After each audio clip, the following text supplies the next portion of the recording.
जाती जब वो अपने ऑफिस के सामने उस ग्लास की बिल्डिंग के पास से गुजरती। टॉप फ्लोर की लाइट्स रात तक ऑन रहती थी। ज़रूर कोई पावरफुल इंसान वहाँ काम करता होगा, कोई बहुत अमीर, कोई ऐसा जिसकी लाइफस्टाइल साइमा की ज़िंदगी से तो बिल्कुल डिफरेंट होगी। 29 साल की साइमा एजुकेटेड थी, सिंसियर थी, लेकिन बहुत थकी हुई थी। वो नमाज पढ़ती थी, मेहनत करती थी, सेविंग्स करती थी और हलाल भी कमाती थी।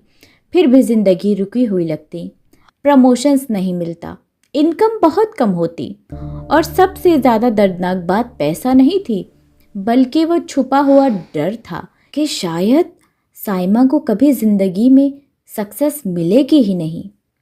एक रात इशा के बाद फ़ोन स्क्रॉल करते हुए उसने एक हेडलाइन देखी, I found the secret of Muslim billionaires. वो हल्का सा हंसी। फिर से एक मोटिवेशन ट्रिक, उसने कहा। फिर से एक फेक प्रॉमिस, एक फेक आर्टिकल। लेकिन उसके दिल के अंदर कुछ क्यूरियोसिटी थी और वही क्यूरियोसिटी उसकी ज़िंदगी का मसला बन गई। साइमा ने बचपन से ये सीखा था कि दीन और दौलत अलग अलग चीज़ें हैं। जो लोग दीन में स्ट्रांग होते हैं वो बहुत ही सादा सिंपल ज़िंदगी जीते हैं, और जो लोग पैसे वाले होते हैं वो तो बहुत ही स्ट्रेस्ड और दीन से दूर वाली ज़िंदगी जीते हैं। इसीलिए उसके दिमाग ने एक साइलेंट रूल बना लिया, अगर मैं सक्सेसफुल हुई तो शायद मैं अपनी असल पहचान खो दूँ। कॉन्फिडेंटली नहीं, प्लानिंग करती थी लेकिन बड़ा नहीं सोचती, दुआ करती थी लेकिन कोई भी चीज़ ज़्यादा मांगने से डरती थी। साइकोलॉजी के हिसाब से साइमा सेफ थी, दीन के हिसाब से सिंसियर थी, लेकिन मेंटली वो डिवाइडेड थी, और जो लोग डिवाइडेड होते हैं वो ऊपर नहीं उठते। साइमा की ज़िंदगी में ब्रेकिंग पॉइंट तो तब आया जब उसकी छोटी कज़िन ने अनाउंस किया कि वो एक बिजनेस स्टार्ट कर रही है, और ये बात उसकी कज़िन ने बहुत एक कॉन्फिडेंस, क्लैरिटी और कामनेस के साथ बताई। उसके अंदर कोई डर नहीं था, कोई गिल्ट नहीं था। उस पर साइमा खूब रोई, इसीलिए नहीं कि उसे अपनी कज़न से जलन थी, बल्कि इसलिए कि उसे समझ आ गया था कि वो आजिज़ी के नाम पर खुद को छोटा करे जा रही है। उसने एक डिसीजन लिया जो उसे डराने वाला था। उसने एक इस्लामिक फाइनेंस कोच के साथ सेशन बुक कर लिया। फाइनेंस कोचिंग सेशन के दौरान कोच ने साइमा से ये नहीं पूछा कि तुम कितना कमा लेती हो, बल्कि उन्होंने पूछा कि तुम खुद को कितना ग्रो करने की परमिशन देती हो। ये सवाल सीधा साइमा के दिल पर लगा। साइमा ने अपना डर बताया, ये बताया कि ज़्यादा चाहना शायद अल्लाह की नाशुक्री हो। कोच ने फिर आराम से उसकी बातें सुनी, फिर कहा कि मुस्लिम बिलियनेयर्स पैसे के पीछे नहीं भागते, वो उन सिस्टम्स को फॉलो करते हैं जो अल्लाह ने पहले से ही बना दिए हैं। उन्होंने तरीके से 3 सिंपल रूल्स बताए। पहला, अल्लाह कुरान में ट्रेड, ग्रोथ और मल्टीप्लिकेशन का बार बार जिक्र करते हैं। रिस्क का वादा है लेकिन एफर्ट्स का हुक्म है। तवक्कुल एक्शंस के बाद आता है, पहले नहीं। फिर उन्होंने वो लाइन कही जिसने साइमा की थिंकिंग ही बदल दी। उन्होंने कहा कि तुम्हारा मसला डिसिप्लिन का नहीं है साइमा, तुम्हारा मसला परमिशन का है, इजाज़त का। इजाज़त प्लान करने की, इजाज़त ग्रो करने की, इजाज़त अल्लाह से अच्छी चीज़ एक्सपेक्ट करने की। उस रात साइमा को एक अनकंफर्टेबल सच ने हिला कर रख दिया।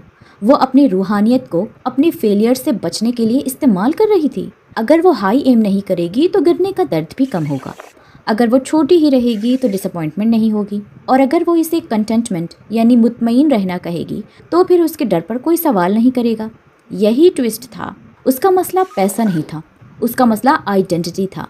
वो खुद को इस काबिल समझती ही नहीं थी कि अल्लाह उसे ज़्यादा दे। इस्लामिक फाइनेंस कोचिंग सेशन के दौरान कोच ने कहा, साइमा कुरान का पैटर्न देखो, अल्लाह उन लोगों को ज़्यादा देता है जो ज़्यादा मेहनत करते हैं, ज़्यादा मूव करते हैं। साइमा ने कुरान पढ़ना शुरू किया, एफर्ट्स, नियत और ग्रोथ वाली आयत पर गौर किया। उसने देखा कि सहाबा कैसे काम करते थे। वो बिजनेस करते थे, वो बिजनेस के चलते ट्रैवल करते थे, वो प्लानिंग करते थे और फिर भी अल्लाह से कनेक्टेड रहते थे।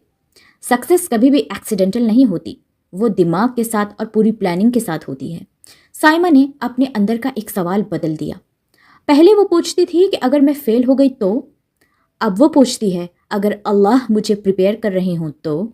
सिर्फ इस एक बदलाव ने उसका उठना, काम करना और दुआ करना सब कुछ बदल दिया। سائمہ راتوں رات امیر نہیں بنی، لیکن اس کی زندگی اب صاف ہو گئی۔ اس نے اپنی فائنینسز کو ایمانداری سے مینج کرنا شروع کیا، گول سیٹ کیے بنا اپنے آپ کو چھوٹا کیے، اور احسان یعنی ایکسلنس کے ساتھ کام کرنا شروع کیا، عبادت سمجھ کر۔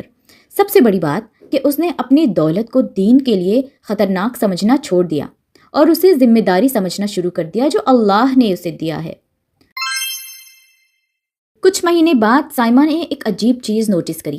وہ زیادہ شانت رہنے لگی، فوکس رہنے لگی، لوگوں سے جیلسی کم ہو گئی، اور بنا زبردستی کے ہی اس کے اندر ڈسپلن آ گیا۔ اس کی انکم دھیرے دھیرے گرو ہونے لگی، اپارچونیٹیز نیچرلی اس کے سامنے آنے لگی، لیکن اصلی سکسس اس کے اندر تھی۔ اب وہ یہ نہیں پوچھتی تھی کہ کیا میں زیادہ ڈیزرو کرتی ہوں یا نہیں، وہ پوچھتی ہے کہ زیادہ ملنے پر میں بہتر خدمت کیسے کر سکتی ہوں۔ یہی بات مسلم بلینئرز جانتے ہیں اور زیادہ لوگ مس کر دیتے ہیں۔ اگر آپ اپنی زندگی میں کچھ بڑا کرنا چاہتے ہیں تو یہ یاد رکھیں کہ اسلام غریبی کو گلوریفائی نہیں کرتا، وہ صرف نیت کو گلوریفائی کرتا ہے، صاف نیت کو۔ قرآن دولت سے نہیں ڈراتا، وہ اللہ کو بھول جانے سے ڈراتا ہے۔ جب ایمان، محنت اور توکل ایک ہی ڈائریکشن میں ہو جائیں تو گروتھ نیچرلی آ ہی جاتی ہے۔ سائمہ آج بھی اس گلاس بلڈنگ کے پاس سے گزرتی ہے، لیکن اب وہ مسکراتی ہے، گھبراتی یا جیلس فیل نہیں ہوتی، کیونکہ کامیاب ہونے کی اجازت اب اس نے خود کو دے ہی دی۔